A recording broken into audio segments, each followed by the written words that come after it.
اعوذ باللہ من الشیطان الرجیم بسم اللہ الرحمن الرحیم الحمد للہ رب العالمین والصلاة والسلام علی اشرف الانبیاء والمرسلین سیدنا و نبینا و شفیع ذنوبنا و طبیب نفوسنا مولانا مولا الکونین امام المشرقین والمغربین جد الحسن والحسین حبیب الہ العالمین ابی القاسم محمد وعلی بیتہ الطیبین الطاہرین المعصومین المظلومین المنتخبین المنتجبین اما بعد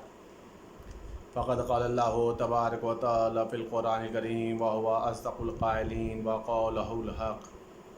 بسم اللہ الرحمن الرحیم یا ایہا الذین آمنوا کتب علیکم الصیام کما کتب علی الذین من قبلکم لعلکم تتقون۔ عزیزان گرامی، محترم مومنین کرام،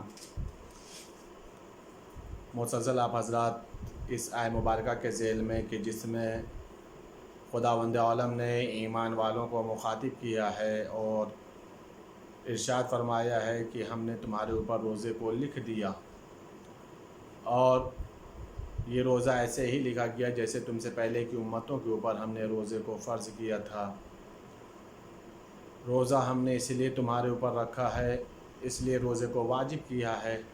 تاکہ معلوم یہ ہو کہ تم لوگوں میں متقی کون ہے، صاحبان تقوی کون ہے۔ ہماری جو گفتگو ہو رہی ہے مسلسل اسی آیہ مبارکہ کے ذیل میں دو اہم جز کے اوپر، ایک حصہ ہے مسائل شرعیہ کا اور ایک حصہ ہے قرآن فہمی کا، کہ ہم سمجھیں کہ خداوند عالم نے قرآن کریم میں ہم لوگوں کے لیے کیا پیغام دیا ہے، کیا میسیج دیا ہے۔ ہم قرآن کریم کو کس حد تک سمجھ رہے ہیں، جتنا ہم قرآن کو سمجھیں گے اسی قدر ہم قرآن کی آیات کے اوپر عمل کر سکتے ہیں۔ جہاں تک گفتگو مسائل شرعیہ کی ہو رہی ہے، اس میں مبطلات صوم پر ہماری گفتگو ہو رہی ہے۔ ہم انہی مسائلوں کو آپ لوگوں کے سامنے پیش کر رہے ہیں کہ جن چیزوں سے روزہ باطل ہو جاتا ہے۔ ان میں کچھ مسائل وہ ہیں جو آیت اللہ العظمیٰ آقا سستانی مد ظلہ علی کے جدید فقہی مسائل سے ہیں، جو گزشتہ تقریروں میں آپ لوگوں نے سماعت فرمائے ہیں۔ آج انہی مبطلات صوم میں سے یہ مسائل کو بتانا ہے کہ اگر انسان حالت روزہ میں سر کو پانی میں ڈبا دے تو مشہور قول کی بنا پر روزہ باطل ہو جاتا ہے۔ آیت اللہ العظمیٰ آقا سستانی کے نزدیک انہوں نے بتایا یہی ہے کہ مشہور قول کی بنا پر روزہ باطل ہو جاتا ہے، لیکن انہوں نے بہت ہی زیادہ شدید کراہت بھی رکھی ہے، اور ساتھ ہی یہ بھی کہا کہ بعید نہیں ہے کہ ہو سکتا ہے کہ روزہ باطل نہ ہو۔ لیکن مشہور یہی ہے کہ اگر کوئی حالت صوم میں، حالت روزہ میں اپنے سر کو پانی میں ڈبا دیتا ہے، پورا سر پانی میں چلا جاتا ہے، تو ایسی حالت میں اس کا روزہ باطل ہو جائے گا۔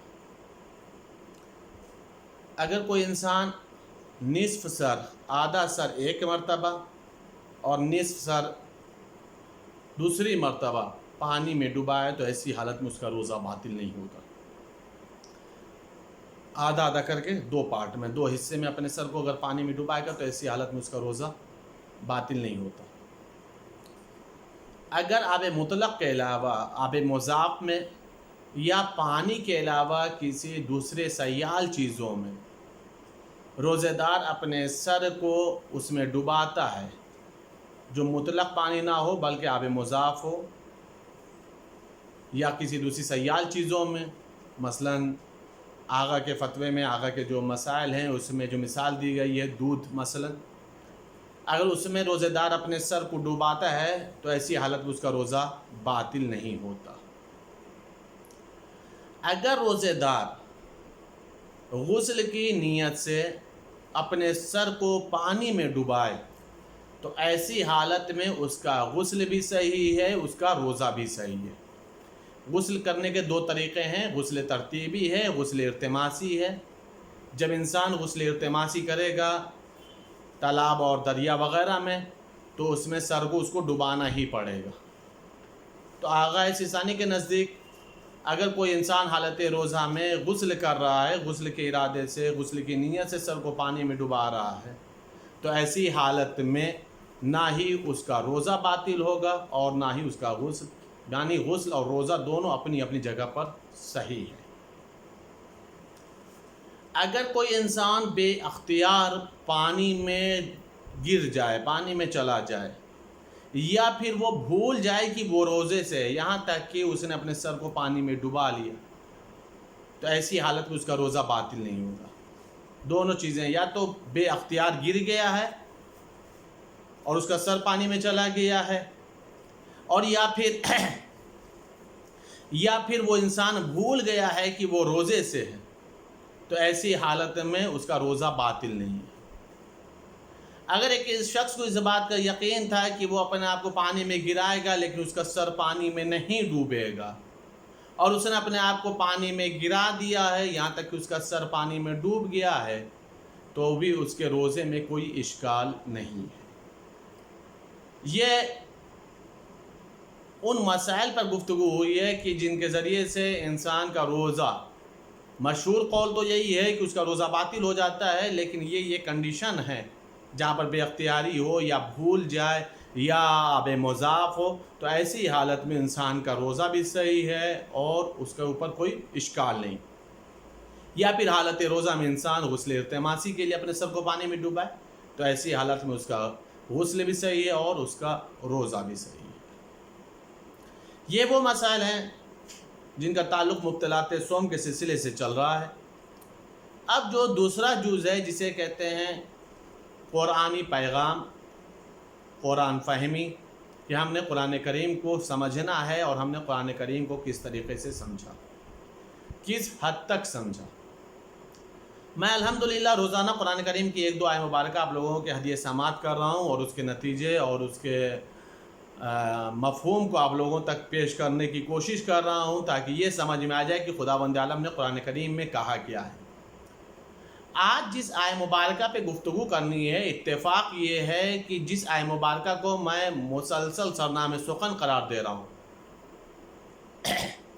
جس میں خداوند عالم نے روزے کے واجب ہونے کی علت کو بیان کیا ہے کہ ہم نے روزہ اس لیے واجب کیا ہے تاکہ معلوم یہ ہو کہ تم لوگوں میں متقی کون ہے۔ قرآن کریم میں متقین کے سلسلے سے بے شمار آیتیں ہیں اور مختلف پاروں میں، مختلف سوروں میں، اور یہ بار بار مسئلہ ذہن میں بھی آنا چاہیے، یہ سوال ذہن میں آنا چاہیے کہ آخر کسے متقی سمجھا جائے، کسے صاحب تقوی سمجھا جائے۔ اب اگر عزیزان گرامی قرآن ہی اس بات کا معیار قائم کر دے کہ جس کے اندر یہ علامتیں ہوں، یہ نشانیاں ہوں، انہیں صاحب تقوی کہا جائے گا، انہیں متقی کہا جائے گا، تو پھر اس سے اچھا اور نتیجہ کیا ہو سکتا ہے۔ آج جس آیت مبارکہ کی مجھے تلاوت کرنی ہے اور جس آیت مبارکہ کے ذیل میں پیغام قرآن سمجھنے اور سمجھانے کی بات کرنی ہے، اس میں اتفاق کی بات یہ ہے کہ خداوند عالم نے ان علامتوں اور نشانیوں کو بیان کیا ہے کہ جو علامتیں اور نشانیاں صاحبان تقوی میں ہونی چاہیے۔ آیت ایک ہی ہے لیکن یہ تھوڑا بڑی آیت مبارکہ ہے، اور اس آیت مبارکہ کے اندر خداوند عالم نے کچھ علامتیں، کچھ نشانیاں بیان کی ہیں، اور آخر میں خداوند عالم نے خود کہا ہے کہ یہی لوگ صاحبان تقوی ہیں۔ ارشاد رب العزت ہو رہا ہے، یہ سورہ بقرہ ہے، دوسرے پارے کی آیت مبارکہ ہے کہ جس کے اندر خداوند عالم ارشاد یہ فرما رہا ہے، بسم اللہ الرحمن الرحیم، لیس البر ان تولوا وجوہکم قبل المشرق والمغرب ولکن البر من آمن باللہ والیوم الآخر والملائکۃ والکتاب والنبیین وآت المال علی حبہ ذوی القربى والیتامى والمساکین وابن السبیل والسائلین وفی الرقاب وقام الصلاة وآت الزکاة والموفون بعہدہم اذا عاہدوا والصابرین فی الباساء والضراء وحین الباس اولئک الذین صدقوا واولئک هم المتقون۔ ارشاد رب العزت ہو رہا ہے کہ یہ کوئی نیکی نہیں ہے کہ تم اپنے منہ مشرق یا مغرب کی طرف کر لو، بلکہ حقیقی نیکی اسی کی ہے جو اللہ پر اور قیامت کے دن پر، فرشتوں پر، کتاب پر اور انبیاء کرام پر ایمان لائے، اور محبت خدا میں مال، رشتہ داروں کو، یتیموں کو، محتاجوں کو اور مسافروں کو اور سوال کرنے والوں کو اور گردنیں آزاد کرنے میں دے، اور نماز پڑھے، زکوٰۃ دے، اور جب معاہدہ کر لیں تو اپنے عہد کو پورا کرنے والے ہوں، اور تنگ دستی اور بیماری اور لڑائی کی سختی کے وقت صبر کرنے والے ہوں۔ وہی لوگ ہیں جو عملاً صادق بھی ہیں اور وہی لوگ متقی ہیں۔ عزیزان گرامی، قرآن کریم کی اس آیہ مبارکہ کے اندر خداوند عالم نے نیکی کا بھی معیار بیان کیا ہے کہ نیکی اصل میں کیا ہے، اور ساتھ ہی ساتھ اس بات کو بھی بیان کیا ہے کہ اصل میں سچے کون لوگ ہیں اور اصل میں متقی کون لوگ ہیں۔ خداوند عالم کہہ رہا ہے کہ اصل میں متقی وہ لوگ ہیں جو اللہ پر ایمان رکھتے ہوں، آخرت پر ایمان رکھتے ہوں، ملائکہ پر ایمان رکھتے ہوں، کتاب پر ایمان رکھتے ہوں، انبیاء کے اوپر ایمان رکھتے ہوں۔ اور اس کے بعد خداوند عالم دوسرا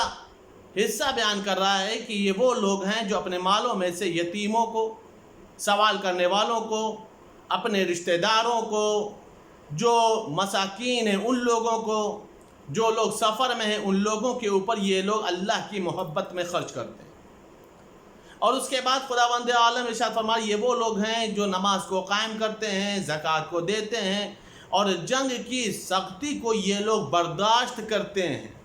اور اس کے بعد خداوند عالم کہہ رہا ہے یہی لوگ عملاً صادق ہیں اور یہی لوگ عملاً متقی ہیں۔ اس کا مطلب اس آیہ مبارکہ کو اگر آپ پورے طور پر دیکھیں، لیس البر سے شروعات کریں اور اولئک هم المتقون پر آ کر کے جو آیہ مبارکہ ختم ہو رہی ہے یہاں پر آ کر کے آپ دیکھیں تو اس آیہ مبارکہ کے 3 حصے بنتے ہیں۔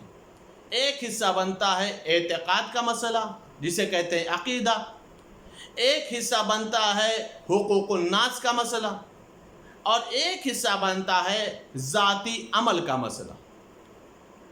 حسن اعتقاد، حسن معاشرت اور تہذیب نفس، آسان لفظوں میں کہا جائے تو یہ 3 جملے بنتے ہیں، جہاں پر عقیدہ بھی ہے، جہاں پر حقوق الناس بھی ہے، اور جہاں پر اپنے طور پر جو اللہ نے واجب قرار دیا ہے ان چیزوں کو عملی طور پر بجا بھی لانا۔ اگر یہ تینوں کے تینوں چیزوں کے اوپر انسان عمل کر رہا ہے، عقیدے کے مسئلے میں اللہ پر بھی عقیدہ رکھے، آخرت پر بھی عقیدہ رکھے، انبیاء کے اوپر بھی عقیدہ رکھے، کتابوں پر عقیدہ رکھے، فرشتوں پر عقیدہ رکھے، جب حقوق الناس کا مسئلہ آ جائے تو صرف اور صرف اپنی ذات تک وہ محدود نہ رہے، بلکہ پھر اس کے اوپر ذمہ داری یہ بنتی ہے اگر وہ متقی ہے، اگر وہ صاحبان تقویٰ ہے، اگر وہ روزے کے فلسفے کو سمجھ رہا لعلکم تتقون تاکہ تم متقی بن جاؤ، اگر وہ روزے کے فلسفے کو سمجھ رہا ہے کہ روزے کی علت کیا ہے، روزہ واجب کیوں ہوا ہے، تو پھر وہ اپنی ذات تک اپنے آپ کو محدود نہ رکھے، بلکہ جو کچھ بھی اللہ نے اسے دیا ہے وہ رشتہ داروں کے اوپر، ضرورت مندوں کے اوپر، مساکینوں کے اوپر، محتاجوں کے اوپر، سوال کرنے والوں کے اوپر، مسافروں کے اوپر، اپنے پیسوں کو، اپنی چیزوں کو بچا کے نہ رکھے بلکہ ان کے اوپر خرچ کرے، ان کے اوپر خرچ کرے۔ اگر وہ انسان حقوق الناس کو اس حد تک ادا کر رہا ہے جیسا کہ آیہ مبارکہ نے تقاضا کیا، تو عقیدے کے ساتھ یہ دوسرے جز پر وہ عمل کر رہا ہے، اور جب دوسرا جز مکمل ہو رہا ہے تو پھر تیسرا مسئلہ آتا ہے اقام الصلاۃ، نماز کو قائم کرنے والا ہو، زکوٰۃ کو دینے والا ہو، اور اگر جب جنگ کا مسئلہ آ جائے، جہاد کا مسئلہ آ جائے تو وہاں پر وہ اپنی جان بچانے والا نہ ہو، بلکہ حکم امام کے تحت، حکم معصوم کے تحت جنگ کی سختی کو وہ برداشت کرے۔ اگر وہ جنگ کی سختی کو برداشت کر رہا ہے تب جا کر کے وہ تیسرے جز کے اوپر عمل کر رہا ہے، تب قرآن کہہ رہا ہے عملی طور پہ یہی لوگ سچے بھی ہیں اور عملی طور پر یہی لوگ متقی بھی ہیں۔ اس کا مطلب کیا ہوا کہ روزے کا فلسفہ، ان نشانیوں میں پوشیدہ ہے، ان علامتوں میں مضمر ہے۔ صرف اور صرف روزہ رکھنے سے انسان متقی نہیں بن جائے گا۔ روزہ بنیاد تقوی ہے، روزہ وسیلہ تقوی ہے، روزہ ذریعہ تقوی ہے، لیکن اگر انسان جب متقی بن رہا ہے، تقوی کی طرف قدم بڑھا رہا ہے، تو اسے عملی طور پر ان چیزوں کے اوپر بھی عمل کرنا پڑے گا، ان چیزوں کے اوپر بھی انسان کو سوچنا پڑے گا۔ اگر انسان ان چیزوں کے اوپر سوچ رہا ہے، ان چیزوں کے اوپر عمل کر رہا ہے، ان چیزوں کے اوپر اپنی زندگی گزار رہا ہے، تب جا کر کے وہ انسان متقی کہلائے گا، تب جا کر کے وہ انسان روزے کے واقعی فائدے کو حاصل کر رہا ہے، تب جا کر کے وہ قرآن کی نگاہ میں اولئک هم المتقون کہلانے کا حقدار ہے۔ عزیزان گرامی، بہت ہی معذرت کے ساتھ یہ جملہ عرض کر رہا ہوں، اس بات کو سمجھانے کی میں کوشش کر رہا ہوں۔ جہاں تک انسان کے نماز و روزے کا مسئلہ ہوتا ہے، جہاں تک انسان کے نماز و روزے کا مسئلہ ہوتا ہے، الحمدللہ اکثریت نماز و روزہ میں مشغول ہوتی ہے، لیکن جب مسئلہ حقوق الناس کا آتا ہے، لوگوں کے حق ادا کرنے کا، لوگوں کے حق نہ بھی ہو، اگر مسئلہ ضرورت مندوں کا آ جائے، مسئلہ مسافری کا آ جائے، مسئلہ مساکین اور محتاجوں کا آ جائے، جیسا کہ قرآن کریم نے جن باتوں کی طرف اشارہ کیا اس آیہ مبارکہ کے اندر، تب وہاں پر جا کر کے اب انسان کے تقوی کی آزمائش ہوتی ہے، تب جا کر کے انسان کے کردار کا امتحان ہوتا ہے کہ یہ انسان واقعی طور پر تقوی میں کتنا آگے گیا اور کس حد تک اس نے تقوی کو حاصل کیا۔ اسی لیے امام جعفر صادق علیہ السلام کی ایک مشہور و معروف روایت ہے، اس روایت کا بس ایک جملہ عرض کر رہا ہوں۔ مولا امام صادق فرما رہے، میرے چاہنے والوں کو اگر تمہیں آزمانا ہے، پہچاننا ہے کہ میرا چاہنے والا کون ہے، مجھ سے محبت کرنے والا کون ہے، تو اسے دو چیزوں کے ذریعے سے دیکھو۔ پہلی چیز نماز کی پابندی کے ذریعے سے، اور دوسری چیز لوگوں کے ساتھ مالی ہمدردی کے ذریعے سے، لوگوں کے ساتھ مالی ہمدردی کے ذریعے سے۔ یعنی اگر کوئی انسان ثروت مند ہے، مالدار ہے، اللہ نے عطا کیا ہے، تو پھر دیکھو اگر وہ ہم سے محبت کا دعویٰ کرتا ہے تو پھر اس کو دیکھو کہ وہ ہمارے چاہنے والوں کے ساتھ اپنے مال کے ذریعے سے کتنی ہمدردی کرتا ہے۔ یہ دو چیزوں میں بھی مولا امام صادق نے وہی باتوں کو رکھا، ایک طرف حقوق اللہ رکھا ہے، ایک طرف حقوق الناس رکھا ہے، ایک طرف سجدہ پروردگار رکھا ہے، ایک طرف لوگوں سے ہمدردی اور محبت رکھا ہے۔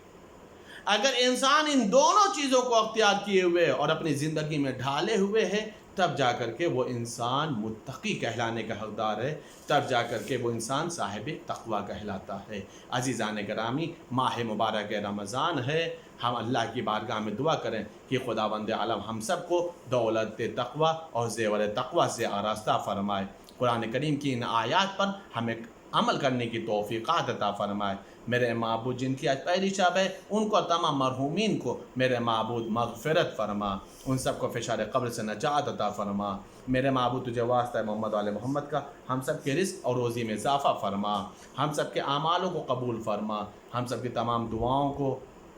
تلاوت قرآن کو، تسبیحات کو، نماز اور روزوں کو قبول فرما۔ میرے معبود جو بے مکان انہیں صاحب مکان بنا، جو بے اولاد ان سب کو صاحب اولاد بنا۔ میرے معبود کورونا وائرس جیسی وبا سے تمام محبان اہل بیت کو حفظ و امان عطا فرما، سب کو صحت و سلامتی کے ساتھ محفوظ رکھ، سب کو طول عمر عطا فرما، امام زمانہ کو سلامتی عطا فرما، امام زمانہ کے زور میں تعجیل فرما، ہم سب کو ان کے اعوان و انصار میں شمار فرما، ہم سب کو تمام اتباعت عالیہ اور حج بیت اللہ کی زیارت نصیب فرما۔ اللہم تقبل منا انک انت السمیع العلیم بحق محمد وآلہ الطاہرین۔ بسم اللہ الرحمن الرحیم۔ اللہم انی افتتح الثناء بحمدک وانت مسدد للصواب بمنک وایقنت انک انت ارحم الراحمین فی موضع العفو والرحمت واشد المعاقبین فی موضع النکال والنقمت واعظم المتجبرین فی موضع الکبریاء والعظمہ۔ اللہم اذن لی فی دعائک و مسئلتک فاسمع یا سمیع مدحتی و عجب یا رحیم دعوتی واقل یا غفور اسرتی فكم يا إلهي من كربة قد فرجتها وهموم قد كشفتها وأسرة قد أقلتها ورحمة قد نشرتها وحلقة بلاء قد فككتها. الحمد لله الذي لم يتخذ صاحبة ولا ولد ولم يكن له شريك في الملك ولم يكن له ولي من الذل وكبره تكبيرا. الحمد لله بجميع محامده كلها على جميع نعمه كلها. الحمد لله الذي لا مزات له في ملكه ولا منازع له في أمره. الحمد لله الذي لا شريك له في خلقه ولا شبيه له في عظمته. الحمد لله الفاشي في الخلق أمره وحمده ظاهر بالكرم مجده الباسط بالجود يداه الذي لا تنقص خزائنه ولا تزيده كثرة العطاء إلا جودا وكرمه إنه هو العزيز الوهاب. اللهم إني أسألك قليلا من كثير ما حاجة بي إليه عظيمة وغناك عنه قديم وهو عندي كثير وهو عليك سهل يسير. اللهم إن عفوك عن ذنبي وتجاوزك عن خطيئتي وصفحك عن ظلمي وسترك على قبيح عملي وحلمك عن كثير جرمي عندما كان من خطاي وعمدي أطمعني في أن أسألك ما لا أستوجبه منك الذي رزقتني من رحمتك وأريتني من قدرتك وعرفتني من إجابتك فصرت أدعوك آمنا وأسألك مستانسا لا خائفا ولا وجلا مدلا عليك فيما قصدت فيه إليك. فإن أبطأ أني أتبت بجهلي عليك ولعل الذي أبطأ أني هو خير لعلمك بعاقبة الأمور.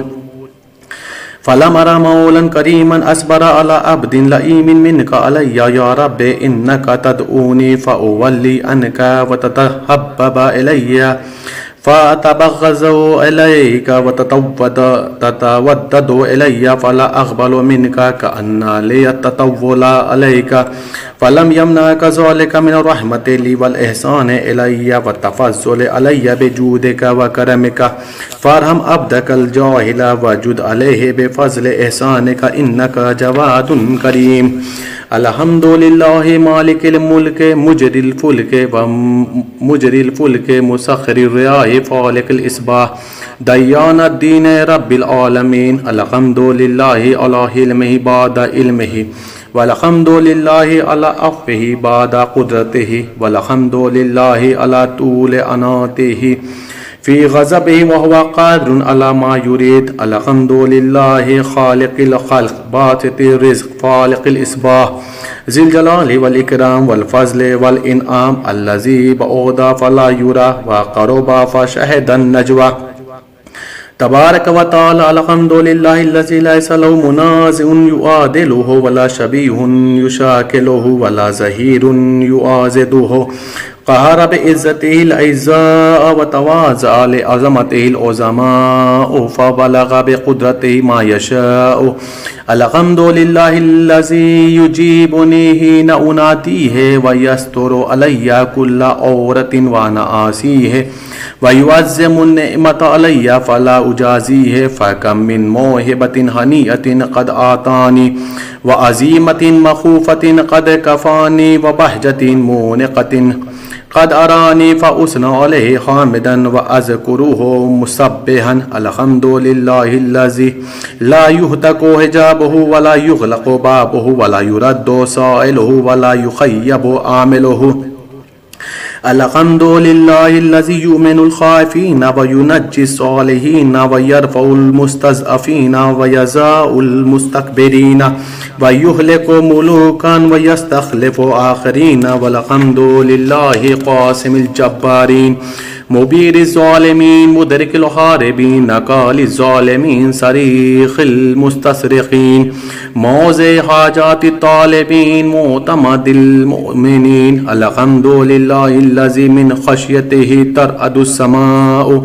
وسكانها وترجف الأرض وأمارها وتموج البحار ومن يسبح في غمراتها. الحمد لله الذي هدانا لهذا وما كنا لنهتدي لولا لولا ان هدانا الله الحمد لله الذي يخلق ولم يخلق ويرزق ولا يرزق ويطعم ولا يطعم ويميت الأحياء ويحيي الموتى وهو حي لا يموت بيده الخير وهو على كل شيء قدير. اللهم صل على محمد عبدك ورسولك وأمينك وصفيك وحبيبك وخيرتك من خلقك وحافظ سرك ومبلغ رسالاتك أفضل وأحسن وأجمل وأكمل وأزكى وأنمى وأطيب وأطهر وأسنى وأكثر ما صليت وباركت وترحمت وتحننت وسلمت على أحد من عبادك وأنبيائك ورسولك وصفوتك وأهل الكرامة عليك من خلقك. اللهم وصل على علي أمير المؤمنين ووصي رسول رب العالمين عبدك ووليك وأخي رسولك وحجتك على خلقك آياتك الكبرى ونبأ العظيم. وصل على الصديقة الطاهرة فاطمة سيدة النساء العالمين. وصل على سبط الرحمة وإمام الهدى الحسن والحسين سيد شباب أهل الجنة. وصل على أئمة المسلمين علي بن الحسين ومحمد بن علي وجعفر بن محمد وموسى بن جعفر وعلي بن موسى ومحمد بن علي وعلي بن محمد والحسن بن علي والخلف الهادي المهدي حججك على عبادك وأمنائك في بلادك صلاة كثيرة دائمة. اللهم وصل على ولي أمرك القائم المؤمل والعدل المنتظر وحفه بملائكتك المقربين وأيده بروح القدوس يا رب العالمين. اللهم اجعله الداعي إلى كتابك والقائم بدينك استخلفه في الأرض كما استخلفت الذين من قبله. مكن له دينه الذي ارتضيته له أبدله من بعد خوفه أمنا يعبدك لا يشرك بك شيئا. اللهم أعزه وأعزز به وانصره وانتصر به وانصره نصرا عزيزا وافتح له فتحا يسيرا واجعل له من لدنك سلطانا نصيرا. اللهم أظهر به دينك وسنة نبيك حتى لا يستخفي بشيء من الحق مخافة أحد من الخلق. اللهم إنا نرغب إليك في دولة كريمة تعز بها الإسلام وأهله وتذل بها النفاق وأهله وتجعلنا فيها من الدعاة إلى طاعتك والقادة إلى سبيلك وترزقنا بها كرامة الدنيا والآخرة. اللهم ما عرفتنا من الحق فحملناه وما قصرنا عنه فبلغناه. اللهم المم به شاسنا واشعب به صدعنا وارتق به فتقنا وكسر به قلتنا وعزز به ذلتنا واغن به عائلنا واقض به عن مغرمنا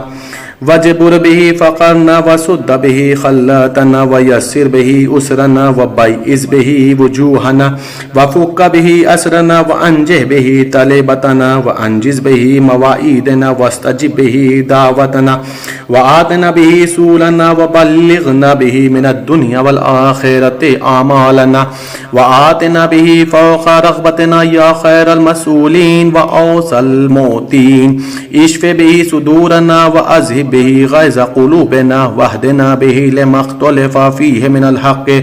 بإذنك إنك تهدي من تشاء إلى صراط مستقيم. وانصرنا به على عدوك وعدونا